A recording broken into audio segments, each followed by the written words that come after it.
La marge nette, un critère d'analyse fondamental qui est capital si tu veux savoir analyser des sociétés pour investir dessus. Aujourd'hui, on va se concentrer sur la marge nette et à la fin de la vidéo, tu sauras tout ce qu'il y a à savoir d'important pour savoir analyser et comprendre vraiment ce qu'est la marge nette. Alors déjà, on va commencer par le vif du sujet. Qu'est-ce que la marge nette exactement? Eh bien, c'est simplement exprimé en pourcentage ce qu'il va rester du chiffre d'affaires en bénéfice net. Si tu achètes un sapin de Noël à 100 euros et qu'ensuite tu vas le vendre à quelqu'un d'autre pour 200 euros, ça veut dire que ça t'a coûté 100 et ça t'a rapporté 200. Donc quand tu divises directement le bénéfice net par le chiffre d'affaires, eh bien tu vas obtenir le résultat. Donc pour le mini-exemple du sapin de Noël, eh bien le bénéfice net, qu'est-ce que c'est? Bon, on va imaginer que, pour simplifier les choses, que tu as fait ça dans ton coin, que tu n'as rien déclaré, eh bien ton sapin de Noël, tu l'as acheté 100, tu l'as revendu 200, donc tu as eu un bénéfice de 100. Pour simplifier, on va dire que c'est le bénéfice net. Donc tu prends 100, tu divises par le chiffre d'affaires. Le chiffre d'affaires, c'est quoi? C'est le total des ventes sans prendre en compte les coûts. Donc la vente que tu as fait, c'est 200, on est d'accord? Eh bien tu fais 100 divisé par 200, ça fait tout simplement 0,5. Et du coup, si tu veux obtenir ça en pourcentage, tu fais x 100, eh bien 0,5 x 100, ça fait 50%. Donc c'est tout simple à calculer, hein. C'est vraiment juste le bénéfice net, le fruit du travail, l'argent qui est gagné réellement après avoir payé tous les coûts divers et variés de la société, d'avoir payé aussi les intérêts des dettes, les amortissements, les impôts bien sûr, et bien divisé par simplement le chiffre d'affaires, le total des ventes, hein, le volume de vente, l'argent qui est rentré dans la société. Et tu multiplies ça par 100 pour avoir un pourcentage, et voilà, tu obtiens directement la marge nette.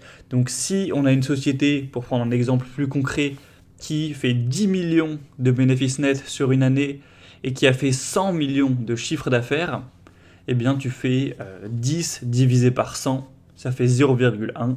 0,1 fois 100, ça fait 10. Donc 10% de marge nette pour cette société, en tout cas pour cette année-là. Car oui, la marge nette, ça peut totalement varier d'une année à l'autre. Donc j'imagine que tu savais déjà plus ou moins ce que ça voulait dire la marge, hein, en termes généraux. Donc simplement, il y a plusieurs types de marge. Il y a la marge d'exploitation, donc ça c'est la marge avant de considérer certaines choses comme les impôts, etc. La marge nette, c'est vraiment la marge finale, même une fois qu'on l'a payé, tout ce qui est impôts, tout ce qui est amortissement, tout ce qui est intérêt de dette, etc. Il faut vraiment qu'il reste l'argent gagné qui peut être distribué aux actionnaires, qui peut être réinvesti dans la société, qui peut être gardé en cash, etc.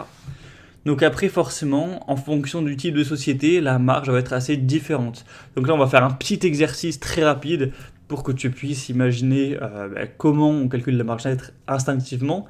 Une société, X, Y, Z, fait 100 euros de chiffre d'affaires. Elle fait une vente qui équivaut à 100 euros. Pour un supermarché, il reste à la fin 1 euro de bénéfice net. Pour une entreprise qui donne des services de peinture, hein, des peintres qui viennent, qui font des travaux, il va rester 10 euros. Et pour une entreprise, une marque de lingerie de luxe, il reste 25 euros à la fin. De combien sont les marges nettes de ces sociétés? Donc je pense que tu auras la réponse. Pour le supermarché, c'est donc 1%. Vu que c'est 100 euros de chiffre d'affaires, c'est assez simple à calculer. Pour la société de peinture, c'est 10%, et pour la marque de lingerie de luxe, c'est 25%. Et forcément, j'ai pas pris ces exemples au hasard. En général, les activités qui ont, entre guillemets, une faible profitabilité avec beaucoup de concurrence, le bon exemple, c'est le supermarché, car au final, un supermarché, il a vraiment très peu de marge de négociation par rapport à ses prix. Imagine demain, on a un supermarché, un Super U, Carrefour, peu importe, qui se met à mettre des prix très élevés, des prix 2 fois, 3 fois plus élevés que la concurrence, alors que c'est les mêmes produits, hein. Ils revendent tous les mêmes produits, ils revendent les danettes au chocolat, ils revendent les fruits, les légumes, ils revendent le pain de mie et compagnie. Si une société de supermarché se met à faire x3 sur ses prix, qu'est-ce qui se passe le lendemain? Eh bien, tous les clients, ils rentrent dans le supermarché, ils voient des prix ahurissants ils ressortent, ils reviennent plus jamais dans l'enseigne et c'est terminé, la société dépose le bilan. Alors que maintenant, si on prend ça avec une société de lingerie de luxe, et j'insiste sur le mot de luxe, donc voilà, une marque très connue, je ne suis pas trop porté sur le domaine, mais imaginons Victoria's Secret ou une marque encore plus de luxe où vraiment c'est hyper cher, qui a une image très forte avec sa marque qui représente le prestige, que c'est difficile à acquérir, que c'est cher, etc. Mais imaginons que cette marque, elle fait x2 ou même x3 sur sa lingerie de luxe. Alors certes, il y a sûrement des clients qui vont se dire oula, mais c'est devenu cher cette marque, je vais peut-être prendre un concurrent. Mais vu que c'est de la lingerie de luxe, il y en a qui vont se dire que c'est l'image, c'est comme ça coûte cher, c'est prestigieux, ils veulent offrir ça à leur copine, leur femme ou je ne sais pas quoi. Et dans ce cas-là, ils vont se dire bon, voilà, certains en tout cas vont accepter de payer 2 fois, 3 fois le prix. Il y a une marge de négociation qui est plus élevée envers le client. Pour une entreprise de peinture, ce serait plutôt entre les deux. Certes, le prix peut augmenter un petit peu, mais s'il augmente trop, la concurrence va les bouffer, etc. Donc en fonction des secteurs, en fonction des niches des sociétés, il y a plus ou moins des marges qui peuvent être élevées. Forcément, tu t'en doutes sans même regarder. Effectivement, Louis Vuitton, LVMH, a des marges plus élevées, des marges nettes plus élevées que Carrefour, et ça paraît assez logique. Donc maintenant, il faut savoir que en analyse financière, lorsqu'on veut choisir des sociétés de qualité intéressantes pour investir dedans et essayer de gagner de l'argent, plus la marge nette est élevée, toutes choses égales par ailleurs bien évidemment, mieux c'est. Une société qui est profitable, donc qui a des bonnes marges, qui a potentiellement plus de négociations possibles avec le client pour augmenter ses prix, sera forcément plus intéressante qu'une société extrêmement peu profitable comme un supermarché qui fait 1 ou 1,5% de marge. On va expliquer pourquoi directement. Déjà, ça peut représenter une gestion efficace des coûts. Si une société a de bonnes marges, c'est déjà sûrement qu'elle est dans un secteur d'activité qui est profitable, mais en plus, c'est aussi un indice simplement que les coûts sont bien maîtrisés, qu'il n'y a pas de dépenses inutiles, qu'elle a bien négocié tous ses prix pour les fournisseurs, pour payer les salariés, pour payer l'énergie, etc. Donc c'est que la société est entre guillemets bien gérée, surtout si elle a des meilleures marges que ses concurrents qui ont le même secteur d'activité. Et en plus, en parlant de la concurrence, forcément, si on a une société donnée qui a une meilleure marge nette que son concurrent direct, ça met en lumière un potentiel avantage concurrentiel. Si vous avez un supermarché qui a une marge de 1%, et un autre supermarché qui est vraiment dans la même thématique, imaginons l'alimentaire, et qui lui, ce supermarché a une marge non pas de 1%, mais de 3%, eh bien c'est qu'ils ont un avantage concurrentiel, qu'ils ont une meilleure confiance envers les clients, une meilleure image, ou alors qu'ils ont des meilleurs emplacements, ou alors qu'ils arrivent à mieux gérer leurs coûts, à mieux négocier ça, etc. Enfin voilà, il y a un avantage quelque part. Et je vais te prendre un petit exemple hyper rapide pour représenter ça. Au moins, ce sera vraiment plus concret. On va voir sur investing.com la marge nette de TF1. Donc voilà, si tu es français, je suis sûr que tu connais cette entreprise. On a une marge nette pour les 12 derniers mois à 8%. Et pour les 5 dernières années à 6,7%. Donc en gros, voilà, 7-8% de marge nette. Ce qui est moyen. Maintenant, on va comparer ça à un concurrent direct qui est Métropole Télévision. Donc c'est le groupe qui possède M6 et d'autres chaînes. Donc voilà, il n'y a pas plus simple comme concurrent direct. Il y a ces deux chaînes principales. Les Français décident de regarder l'une ou l'autre. C'est de la concurrence pure et dure. Et bien maintenant, quand on regarde la marge nette de M6 ou Métropole Télévision, on a 17% pour les 12 derniers mois et 16% pour les 5 dernières années. Donc c'est quasiment exactement le double. Une société qui fait exactement la même chose quasiment, qui est un groupe avec des médias, principalement de la télévision, c'est de là que vient le chiffre d'affaires. Une garde 8% en bénéfice net, l'autre va garder simplement 17%, donc voilà, plus ou moins le double. Donc forcément, moi quand j'avais fait mon analyse, j'en parle car j'investis sur Métropole TV, eh bien j'avais regardé les deux concurrents et le fait qu'il y ait 2 fois plus de marge sur M6, je me suis dit que c'était quand même un argument assez positif. Donc voilà, là ça représente bien un avantage concurrentiel qui a l'air d'être présent pour M6 par rapport à TF1. Donc voilà, ça peut représenter ça tout simplement.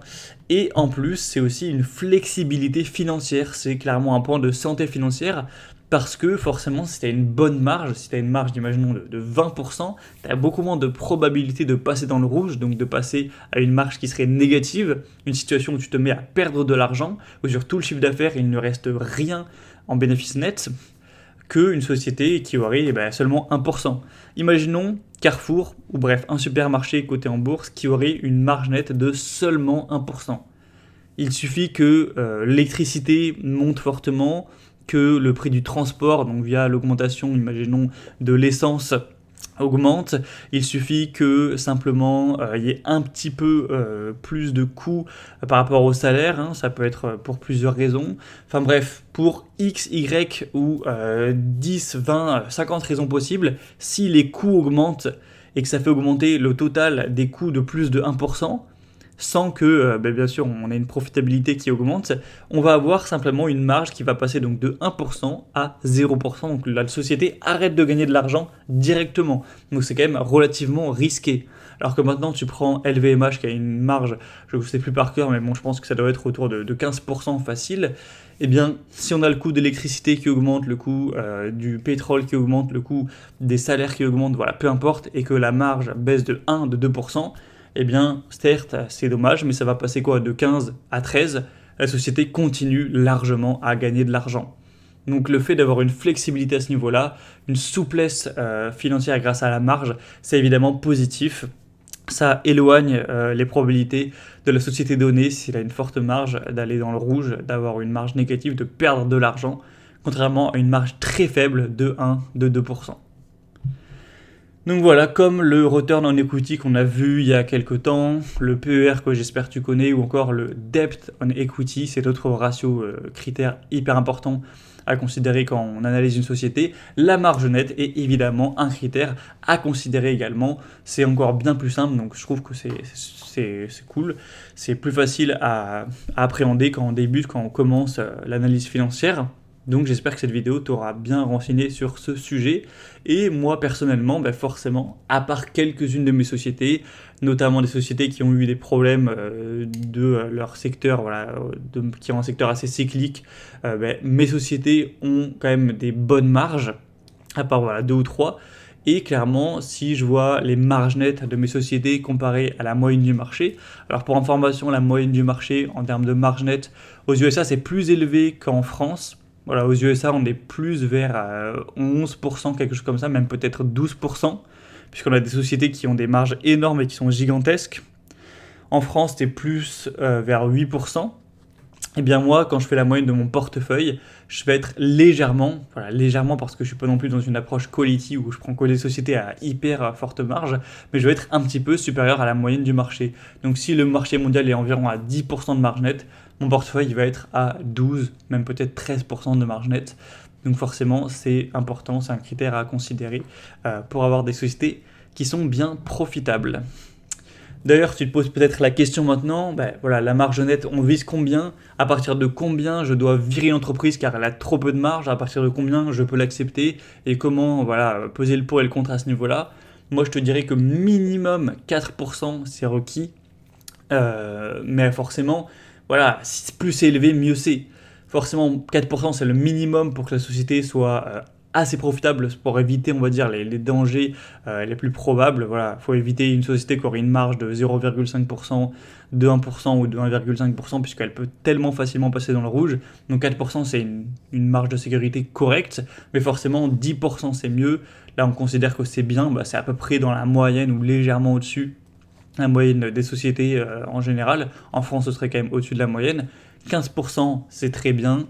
20% est excellent. Et 25 ou plus, voilà, plus même 30% et plus, là, c'est vraiment une marge extraordinaire. Et tu trouveras peu de sociétés qui ont une marge nette qui est supérieure à 30%. Et dernier petit warning, on va dire, c'est de ne surtout pas confondre forcément la marge nette avec la marge d'exploitation. Ne confonds pas les deux, puisque les deux sont affichés souvent sur les sites de finance. Voilà, faut éviter de confondre ça, puisque si tu vois que c'est 30%, que tu es super content, mais qu'en fait c'était la marge d'exploitation, c'est évidemment une erreur à ne pas commettre. Donc maintenant, avant de te quitter, j'ai quelque chose pour toi. C'est une formation gratuite par email sur 7 jours. qui se nomme Construire un portefeuille qui bat le marché. Donc c'est une formation qui va t'accompagner de A à Z pour construire de zéro un portefeuille performant qui a pas mal de chances de pouvoir battre le marché. Donc on va commencer par voir est-ce que c'est vraiment possible de battre le marché? Quelles sont les stratégies que les plus grands ont utilisées pour battre le marché? Maintenant qu'on a choisi notre stratégie, quels sont les critères à utiliser? Dedans, tu t'en doutes, il y a la marge nette, mais il y en a plein d'autres. Comment choisir les sociétés? Et on va encore plus loin après sur comment bien se diversifier, comment manager une fois qu'on a créé son portefeuille, etc. Donc c'est vraiment totalement gratuit. Tu peux la recevoir maintenant en cliquant sur le premier lien en description de la vidéo. Donc tu cliques, tu t'inscris en mettant juste ton email, tu recevras directement l'email 1 sur 7 et ensuite chaque jour, pendant les 7 prochains jours, tu recevras l'email 2 sur 7, l'email 3 sur 7 jusqu'au 7 sur 7, donc c'est totalement gratuit. Alors si tu veux recevoir cette formation maintenant, eh bien inscris-toi directement et clique sur le premier lien en description pour la recevoir. Moi je te dis à très vite dans d'autres vidéos sur Tortue Value.